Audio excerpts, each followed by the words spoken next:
Hi, good afternoon. I just want to welcome everybody to the Conversations on Race and Policing seminar that was begun about 2 years ago by the organizers that I'm going to introduce to you momentarily. It's a way for conversation, and on the webpage it has a statement from Bell Hooks that says, "I believe that the revolutionary form of learning is conversation." And this is a perfect atmosphere for that. So it is my name, is Cecilia Smith. I am a graduate of CSUSB. I graduated in May of 2020 with a degree, a master's degree in history with a focus on African-American history. I am a retired police dispatcher 911 operator from LAPD. I worked there for about 35 years. So I guess I can say I've seen a lot. I don't want to take too much time, so I want to, first of all, thank the College of Social and Behavioral Science and the interim dean, Christina Hasij of Fowl Library, as well as then Lee, Parker Brooks, and Jackie Patterson for their technical support. And in no particular order, I'd like to introduce you to the organizers of this session. We have, who has stepped out, Robbie Madrigal, who is the communications director for Fowl Library. We have Professor Jeremy Murray, who is a history professor. We have Professor Mary Texeria, who is a sociology professor emeritus. We have Stan Fuchs, who is the president of the West Side Action Group, who has been in service for 50 years now. And I'm going to turn this over to Matt Patino, who is a graduate student, second-year graduate student in the history department. And he's going to give you further information about what we're going to have presented today. Matt? So today we'll be looking at a film that will cover race and policing. But before we begin, I'd like to take a moment and do our land acknowledgement. We recognize that California State University San Bernardino sits on the territory and ancestral land of the San Manuel Band of Mission Indians, the Yuhaviatam. We recognize that every member of the California State University San Bernardino community has benefited and continues to benefit from the use and occupation of this land since the institution's founding in 1965. Consistent with our values of community and diversity, we have a responsibility to acknowledge and make visible the university's relationship to Native peoples. By offering this land acknowledgement, we affirm Indigenous sovereignty and will work to hold California State University San Bernardino more accountable to the needs of American Indian and Indigenous peoples. All right, we're back, and I want to welcome Matt and Stan and Mary and Cecilia to join the conversation. There are a lot of students in the audience from my class, and we'll have a chance to discuss. I'll also share with you the link so that you can watch the final 15 minutes, 20 minutes of the film on your time. So you can check that out. But we stopped a little bit early in the documentary so that we had some time for discussion. So I want to turn it over to the hosts and the moderators. If I may, Stan, before we begin asking questions, can I get hosting privileges? Because I do have a slide I want to show. Is that okay? Who does that? Finn? I just did. Oh, good. Thank you. Okay, so I'll share. And this is just in the context of police training, and this comes from good folks who do things like this. So just because we don't realize how much emphasis is placed on firearms training, on self-defense, and even this health and fitness, it is to stay strong, right? It's to do karate and all of that stuff. But if you look at in terms of de-escalation, mediation, conflict management, 8 hours versus 60 plus 51 plus 46. And so I think that one of the, if we talk about reform of policing, which I don't, but you talk about reform, we could start here. You know, that we see the intent of police departments all over the country, by the way, and because these are averages, but we see the intent of police departments to go in heavy-handed. And we don't see them being conflict resolutionists or mediation, conflict management, and community policing, whatever that is. So just to put this all in context, I'm not saying those officers didn't know how to do it, but they came from an academy, and 2 of them were recent graduates of the academy. But they came from an academy that said, this is what your job is here. This is not what your job is here. So, okay. Do we have questions? No, we don't have any questions, but I have some comments. And if you look at that Mary slide, hate and bias is even less than what she was pointing out, which is Right. Which goes to my my statement. I was just amazed that when the crowd was talking to the officer Tay, I think his name was, that they asked him, does that look right to you? What's going on? Does that look, and they asked him over and over again, does that look right to you? And if you look at hate and bias was occurring right then and there in front of the officer's eyes, and yet none of them responded to it. Mm-hmm. And do you think one of the reasons he didn't respond was that he was scared of losing his job? Well, I think they showed that in other incidents with when the senior officer came on scene, everybody just backed away and let him run the show, no matter how poorly he ran it. Mm-hmm. You know, Chauvin came on the scene of another incident, and he grabbed the guy by the neck and started choking him, and everyone else was just standing around because to me, it seemed to have been resolved. They'd asked the man to leave, the man left. He's waiting for his ride to go home. So it was resolved, and yet when Chauvin showed up, he's talking to the guy, and you can see him getting himself in line to jump him. I mean, literally jump him, and he did. And then once he reacted, the others have to react. They can't stand there and watch an officer get beat up. So they have to react. And like the guy said, they had end up with 5 officers on top of me. Yeah, yeah. In the social sciences, specifically sociology, one of our best and brightest from the 1960s called policing the total institution. He also did that with mental institutions. But what a total institution is the idea of groupthink. We all have to think alike. We all have to be on the same page. We all have got to think about the institution as opposed to the people that we're serving in the institution.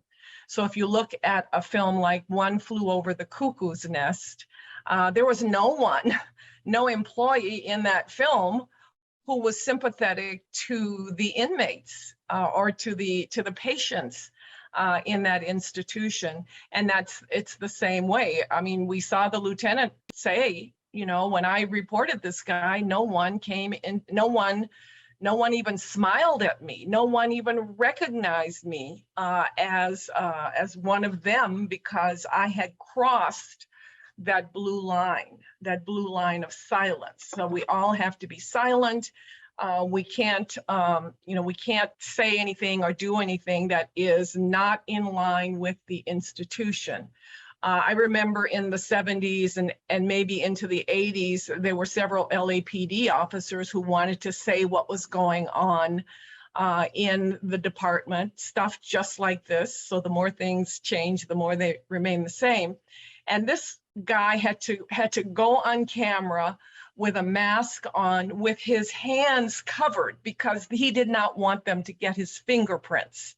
he was so scared that they would discover who he was. I think they eventually, with one of them, they eventually discovered who he was.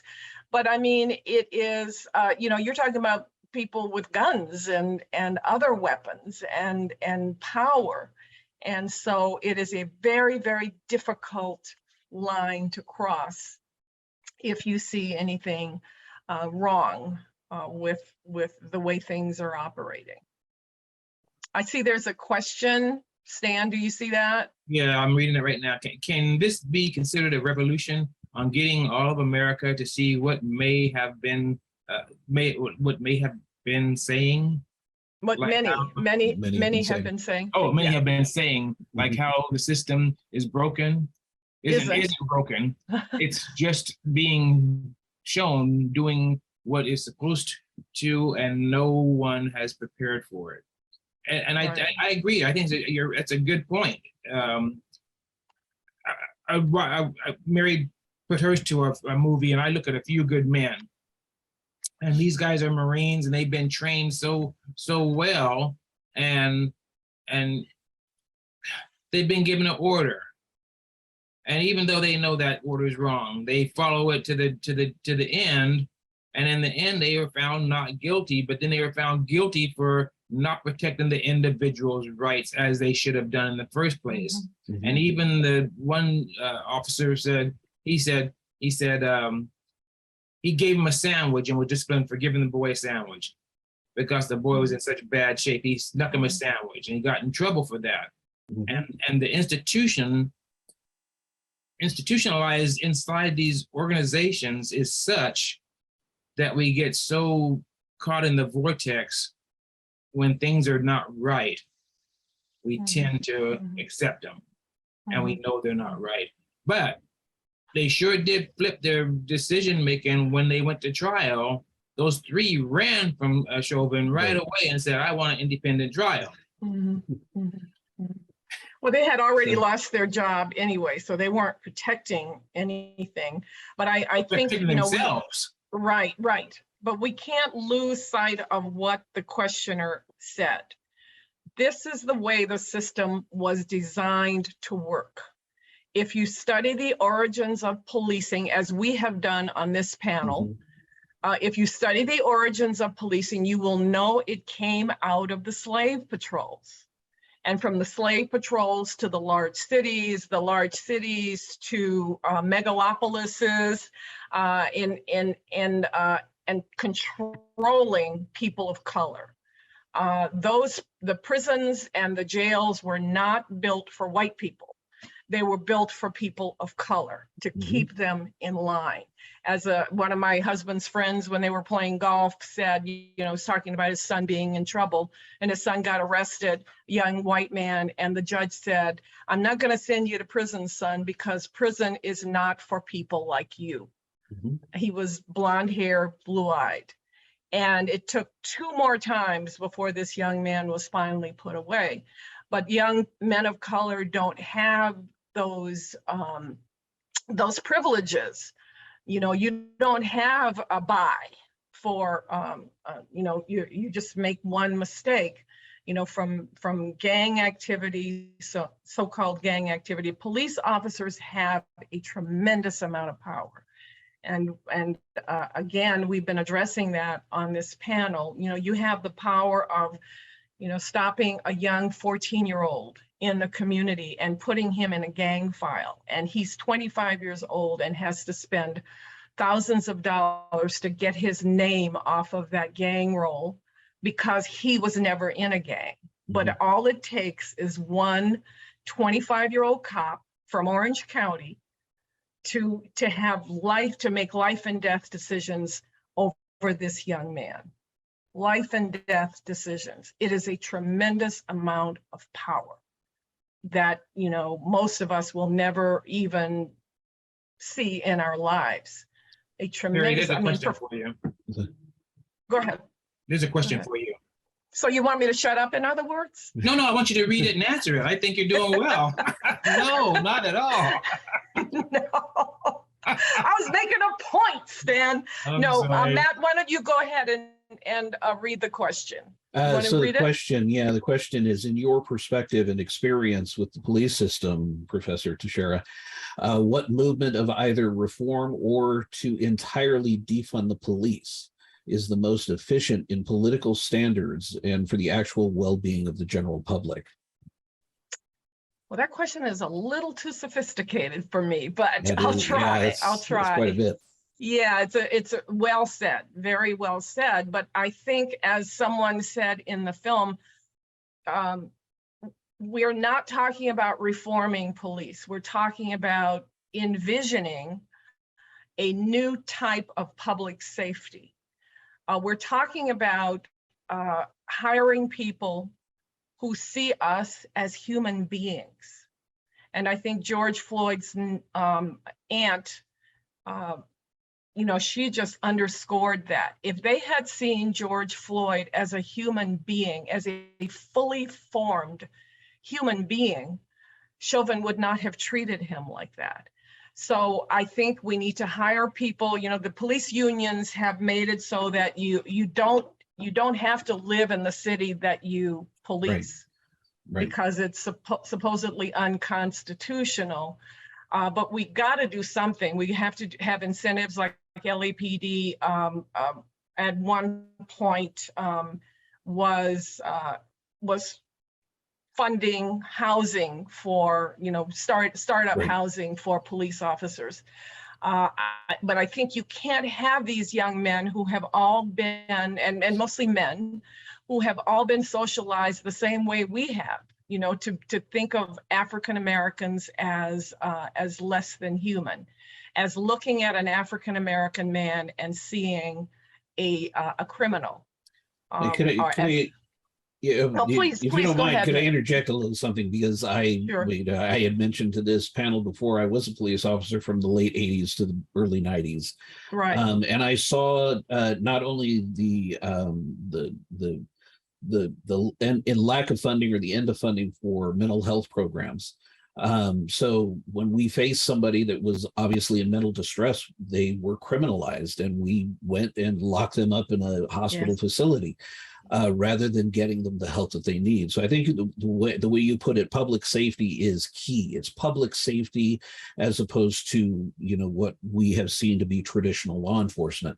But where we become institutionalized, I think, goes back to the 94 crime bill and then subsequently the 97 Defense Act, which allowed police departments to begin getting surplus military equipment. Yes. And once you hand that over to the line, and I was a Marine and I was a cop, and when I was a Marine, I was trained to use military weapons, and when I was done, we put them away. When you're a cop, those weapons never get put away. They're always available, and you're always under this notion that you are fighting a war. And we'll go back to Nixon. It's a war on drugs. It's a war on poverty. It's a war on whatever you want to name it. But that idea, once it becomes ingrained in the system, and police officers in particular, when you begin to look at everything as an us versus them, that's where the separation occurs. That's where the institutionalism comes in. And so to see what has happened since 97 to now, and to see what's happening in that movie, where the very first response is to pull out your weapon and physically grab somebody or physically throw them to the ground, is completely different from when I started in police work. And I'm sure, Professor, back when you started in police work, it's very different now. And I really blame it on militarizing police departments. I completely agree. Matt, but I think it does, the seeds were set 100 years before you became a police officer. Yeah. Yeah. And I think, in terms of demystifying, because, we've also addressed in several discussions how we have all been kind of socialized to believe that cops are heroes. And that everything they say is gold. We see it in courts. It used to be that when a cop testified in a criminal case, the jury just ate it all up. They never questioned. Even defense attorneys didn't question, to a great length, the idea that police officers lie on the stand, Right. you know, and they lie. Not all of them, but Mhm. I don't think we should get into this, well, not all police officers are, because if you're working for an institution where, you know, some of the officers do what Derek Chauvin did and you don't speak up, Mhm. then you're with them. You're not with Exactly. us. You're not with the community. You are with them if you Mhm. don't speak up. So don't defend yourself and say, oh, it's not me. It's not me. I do my job and I get out there and I do all of this. But you know, you're working along with colleagues. You're riding along with colleagues who would kick a man in the head or would kneel on his neck for 9 minutes and Mhm. kill him. And And- you don't say anything. You say nothing. Then And the you're city one of was- them. As far And the city was Go ahead. willing to give up a precinct. The city was willing to give up a precinct because these guys were bad Exactly. apples. So let's just walk Exactly. away Right. and wash our hands, Exactly. and maybe we can come back and take care of this. Right. In one of the incidents, Chauvin's supervisor, there was a guy in a white shirt. His supervisor was there when he jumped that Right. guy on the sidewalk. Yeah. The supervisor stood there and stood over the whole thing, watched the whole thing take place. Mhm. And this is a man that has 24 complaints Mhm. in his Yes. career. Yes. Yeah. Yeah. And I got- have a question for Matt. Yes. Matt, and I know the answer for myself, but when you Mhm. you were a cop for 7 or 8 years, did you 7 say? years, yeah. Yeah. What did you do to prevent crime?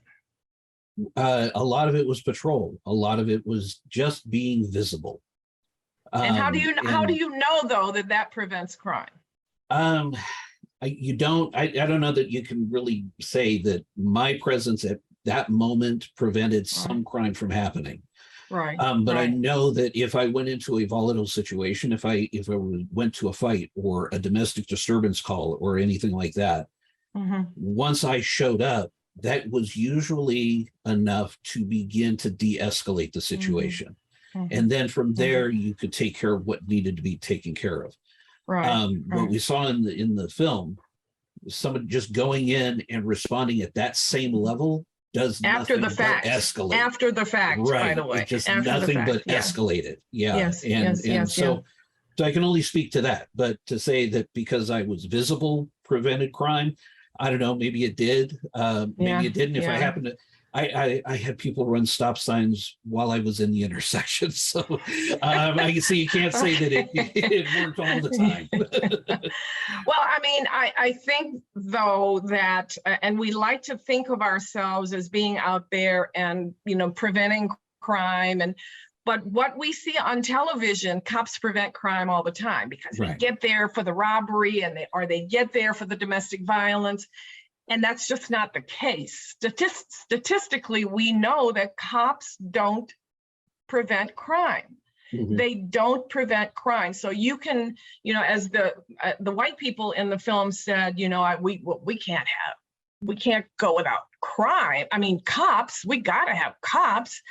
But when you start breaking it down, why do you need cops? You know, I'm thinking if I have these scenarios in my head, you know, if I have a snake in my house, which I have had in the past, what do? You know, and most people would call 911, right? Right. But who would 911 call? Animal control. Animal control, exactly. They don't That's who call it belongs cops. to. Right. Yeah, right. So yeah, they don't stop crime. We give them over $100,000 a year, Mhm. and that's without overtime, to ride around with their guns and their batons and their badges. But what really do they do in the community? In the meantime, the education budget is going down, whereas police department budget is going up.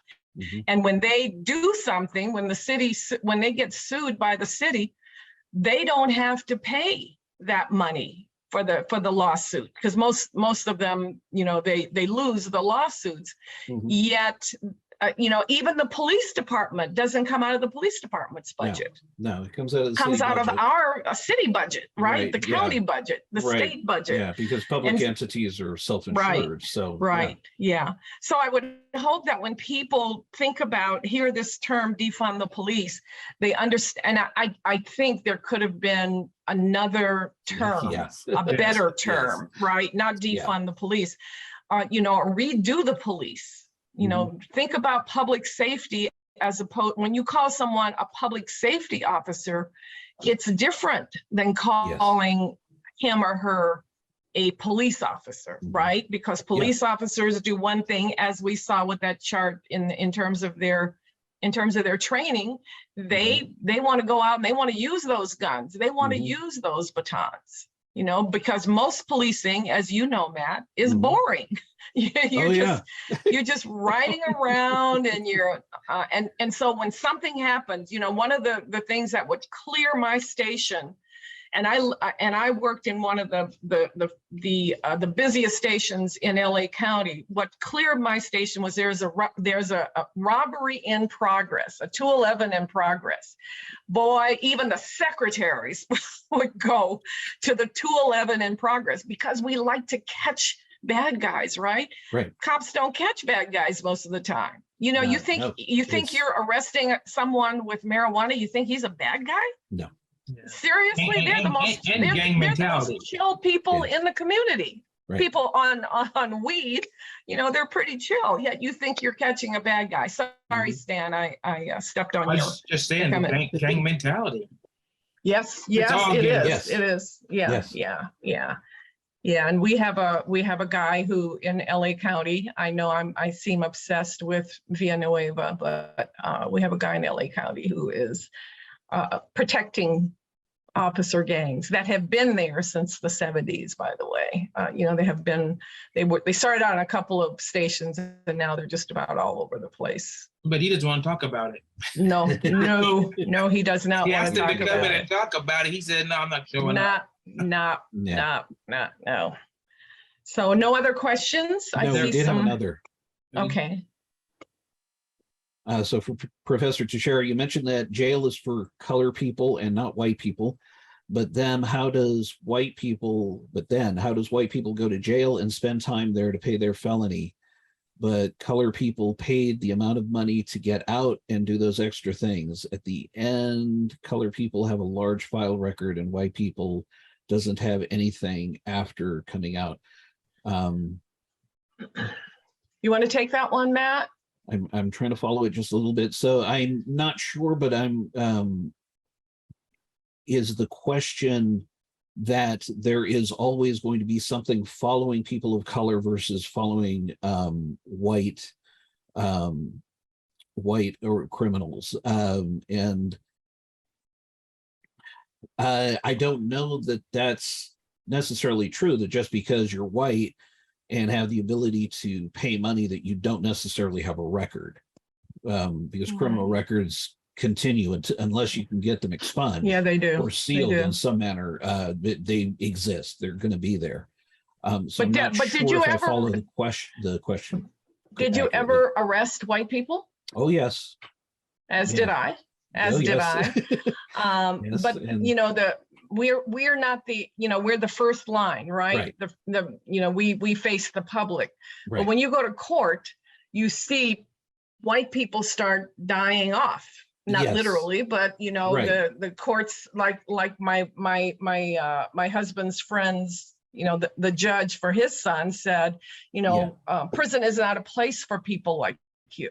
And it said that O.J. Simpson would not have gotten off with what he did if he had not had a whole lot of money. So right, and I money think, sort of whitens. Right, I think that may be the heart of the question. If you can afford better than adequate, if you can afford excellent legal counsel, you're probably going to get out of it, or have it.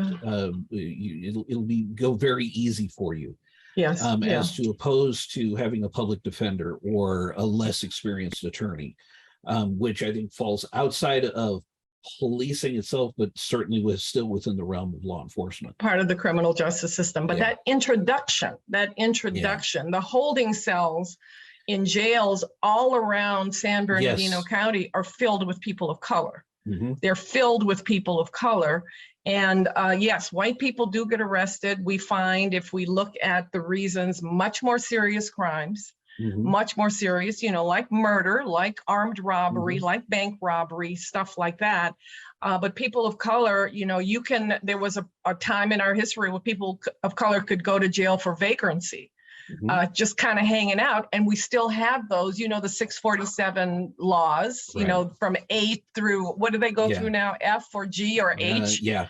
It's just the loitering there's a laws lot for- of yeah. So you can be taken to jail for hanging out in front of the liquor store, for hanging out at the park.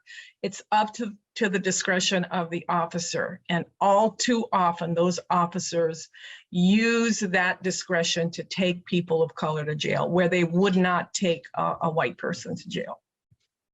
And I'm talking about, by the way, people of color, officers of color, doing the same thing. Right. Not to the extent that white officers do, but and so someone asked months ago whether making all police officers Black or brown, Mhm. and it would be the same if you have the same rules, if you have the same training in the police academy or whatever, Mhm. you're going to have the same results. And I think it goes beyond the academy. There are people out there that make a lot of money selling their services, their quote expertise to police departments, that advocate this kind of thing, that advocate the warrior cop mentality, that certainly advocate this. You have to do this first, otherwise you're not going home.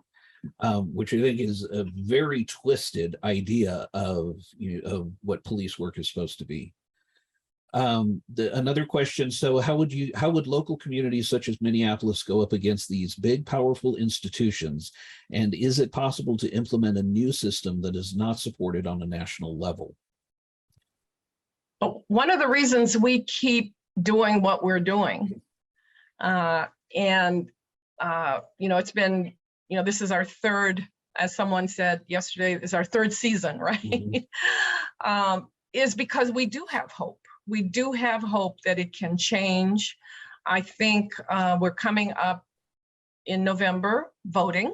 I still believe in voting, even though I think most of our institutions are corrupt. I still believe in voting, especially at the local level, to get your children, good school boards, good water boards, and good city councils that make those decisions about whether we defund the police or not. So it's not going to happen in Washington as much as it will in the city of Redlands, right? Because it's local, because the people have to, you've got to look directly at me and say, I believe that the police are doing a good job. I think that most politics works at the local level. That's where we have the greatest influence. And so for a community such as Minneapolis, there is no powerful institution to go up against if the people are willing to get together and demand that this is what they want. Because Robert Peel, who was considered the father of modern policing, said the police are the people are the police. And that, I think, has been lost. Do you watch the Cops TV show? Would it be a good idea for a volunteer citizen ride along with a camera to balance out the crazy actions cops get involved in? Well, they got the cameras already, and that's one of the sad things is that doesn't change much. But I will say this. There's a couple of TV shows that I watch that are cop shows, live shows, and it's really funny because the camera, knowing they're on a show, does soften them quite a bit. Yeah, they cut a lot of people loose that I would never think about them being cut loose. And then one of the things this young girl said about the African American, the colored versus the colored and white. And I think one of the things that I find on those shows is the blacks tend to go to jail for a longer time period than the whites for the same crime. So you talk about two murderers and on two different shows, and you see the life without possibility of parole, and then this guy gets 14 years. Mhm. And you wonder, so what just happened? How did that happen? And I want a piece of that pie, not the other pie, you know. And so things are changing, but they're not changing. We're stuck in a loop, and one of the ways to weed out bad cops, to me, if you get 24 complaints against one guy, that guy's got problems. Right. Look at it. But I think our focus, I think you're absolutely right, Stan, but our focus should be on the system itself and not individual police officers, individual even stations, individual departments. It should be on the system itself. How do we see, and how do we, as a hopefully civilized society, how do we see the protection of our neighborhoods? Those guys who come in from Orange County or from Ventura County or from the high desert, they don't see San Bernardino, especially the West Side, as their neighborhood. They don't see it. And they can't change that. The system has to change that, because you're going to comply. One of the very basic ideas in the social sciences is that the job makes the person doesn't make the job. So you're going to comply. If you don't comply, you'll be fired.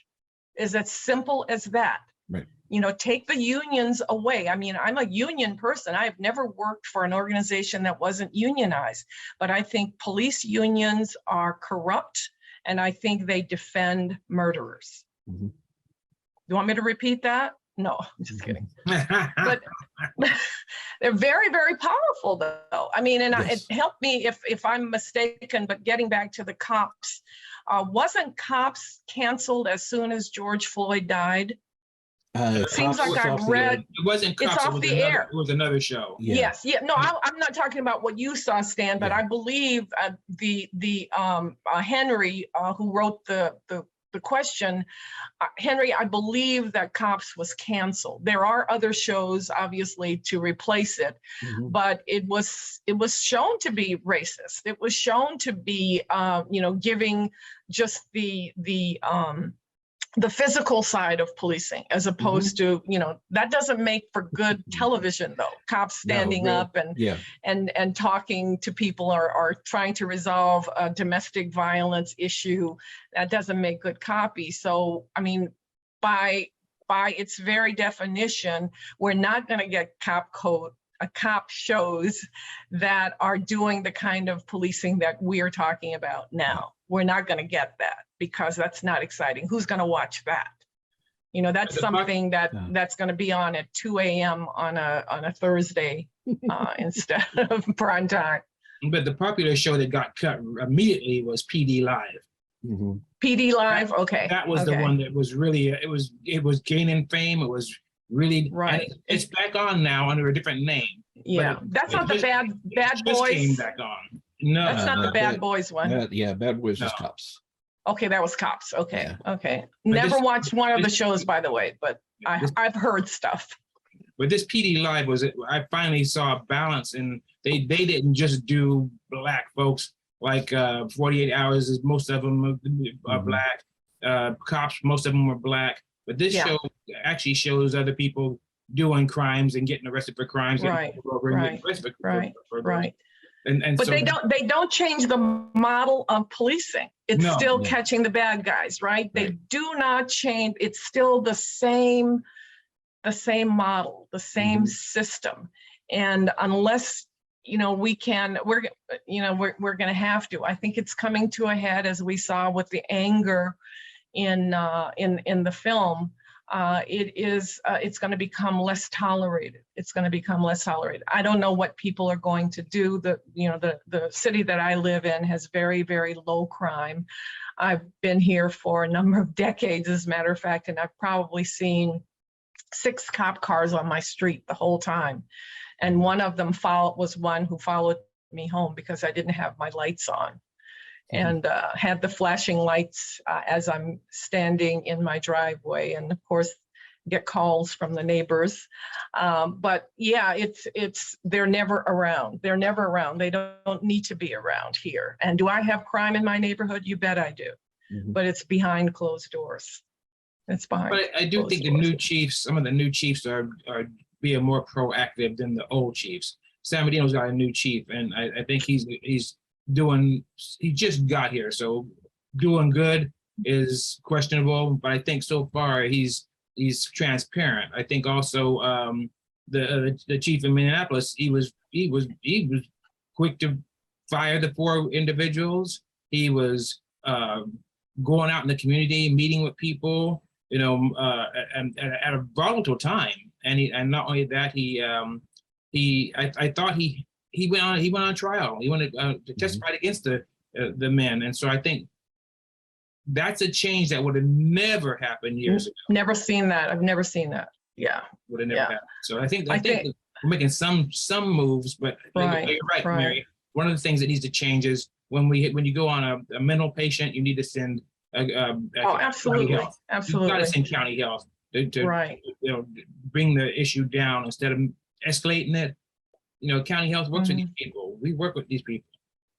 And Jeremy, I think we're running out of time, aren't we? I mean, you seem reluctant to stop us, and we can go on. We can go on. me and Matt and Stan. You know, we'll have this No. conversation forever. I just needed to give Cecilia, if she would like, a chance to respond or to comment. And you know, from your perspective as a 9/11 operator, or is that what was that your title, Cecilia? My actual title was Police Service Representative. So, Okay. Okay. I mean, we were 911 dispatchers, 911 operators and police dispatchers, but that was the official title. I do want to comment on one thing that was said. You mentioned the transparency of the new chiefs that are coming along. I came through when Daryl Gates was police chief. I don't know if you all remember him. I do. And his comments about how Black people were abnormal using this chokehold thing. That's right. That's right. Part of the problem I see in LAPD is that mentality is still amongst the upper level folks. So you can get all the compassionate police officers that you want on the lower levels, but if you have these people up here that still have that same mentality, you're gonna have the same problems. You know, they tried to go outside after Daryl Gates, and they got Willie Williams to come in, and you know, then when things fail, they can put it on, oh well, see, we tried to do something, but now we got to go back inside and get somebody else. It's the mentality up top that keeps all of this going, in my opinion. And I don't know what it's going to take, because you still have people that have those thoughts, even coming up the ranks, and you keep on employing the same type of people, and it's the same darn thing that goes on. They don't know what's going on down here, and they put their 2 cents in and their prejudices and everything else, and it just affects everything and everyone else. Well said. I will say this here though, those guys, in order to be a police chief, most of those officers have gone through school. And so I'm going to put a little bit on you, Professor. Yeah, but they drink the Kool-Aid, Stan. They cannot go to get that master's degree, and they come into your class. But still, they cannot get promoted unless they are in 100%. They have no problems with the police department. Okay, I'm just saying they're educated at the local college. Yeah. The local colleges is not telling them that what they're doing is not working. Someone's in the system is failing. In other words, and Stan, I think it's the system that is failing. Minneapolis, since that's where the film was based, Minneapolis required 2-year degrees of their police officers beginning in 1978, and then in 1994 they began requiring 4-year degrees. So, and the thinking was that you would have better critical thinking skills and be better equipped to deal with situations. They have since rescinded those, and now all you need is a diploma. It really did not Or a change. GRE, a GRE. Yes, Yeah, when you look at the FBI statistics, it didn't have as big a, it didn't have Mhm. the impact that they had expected it to have. Unfortunately, a lot of police departments, it's a good old boys club, and if you're not in the club, you don't move up. Right. So And by saying, you know, we want people to have degrees, you're putting the onus on the individual officer. When, you know, the individual officer does what he or she thinks they should do, you know, a lot of unwritten stuff, right? right. But it has to be more, and obviously the Minneapolis experiment shows that, you know, the individual police officers can have masters and PhDs, and it's not going to change the culture of the department. I think that leads to the next quite what I think is really more of a statement about the situation was being able to be controlled without any good way of control being given to the police, bad officers in this case, then they get worse cases and charges. Yes, I agree. And I think it's really evident in what we saw. Someone like Chauvin, who 24 complaints in an 18-year period, that's 2 times a year at the very least, plus the, you know, untold number that were never reported. Yeah, you know, condoning through silence or condoning by just, you know, sweeping it under the rug. Yes, this is what perpetuates the problem. And yes, the cases get worse because they're not addressed. Right. Well, we need to thank our 2 student panelists who stepped up. I mean, big time. We were not expecting you all to rock and roll the way you did today. And this was a really good opening of our new season.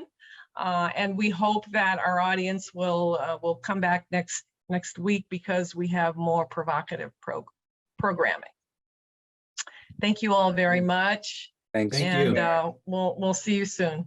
Take care. Thank you. Take care. Thank you. Thanks, everybody.